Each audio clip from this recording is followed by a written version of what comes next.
రాష్ట్ర వ్యాప్తంగా సంచలనం సృష్టించిన క్యాతనపల్లి సహా ఖానాపూర్ పురపాలక చైర్మన్లు, వైస్ చైర్మన్ల ఎన్నికలను ఏప్రిల్ 4న నిర్వహించాలని రాష్ట్ర ఎన్నికల సంఘం ఆయా జిల్లా కలెక్టర్లను ఆదేశించింది.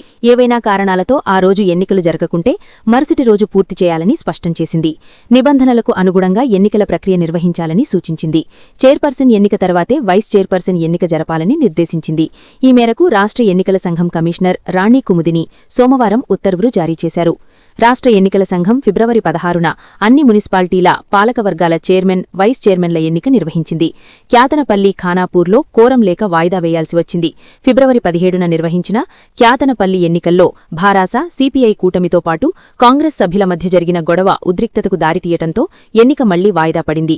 ఈ ఘటనలో కేసులు నమోదైన భారాస నేత, చెన్నూరు మాజీ ఎమ్మెల్యే బాల్క సుమన్ సహా 9 మంది 14 రోజుల రిమాండ్కు వెళ్లటం రాజకీయ ప్రాధాన్యాన్ని రేకెత్తించింది. ఖానాపూర్లో రెండోసారి సైతం కోరం సరిపడక వాయిదా పడిన విషయం తెలిసిందే. క్యాతనపల్లి మున్సిపాలిటీలో 22 స్థానాలుంటే భారాస, సిపిఐ కూటమి 14 కైవసం చేసుకుంది. ఓ చోట స్వతంత్ర అభ్యర్థి విజయం సాధించగా అధికార కాంగ్రెస్ 7 స్థానాలకే పరిమితమైంది. కాంగ్రెస్ తరఫున మంత్రి వివేక్, ఆయన తనయుడు Peddapalli MP Vamsi Krishna ex officio సభ్యులుగా పేరు నమోదు చేసుకోవటంతో ఆ పార్టీ బలం 9కి చేరింది.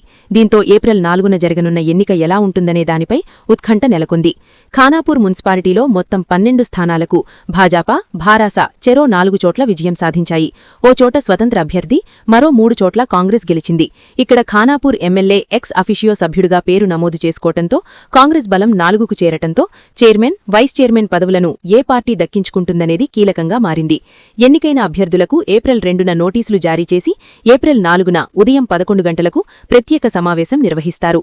వార్డు సభ్యుల ప్రమాణ స్వీకారం అనంతరం మధ్యాహ్నం 12 గంటల 30 నిమిషాలకు ఎన్నిక నిర్వహించాలని ఉత్తర్వుల్లో పేర్కొన్నారు.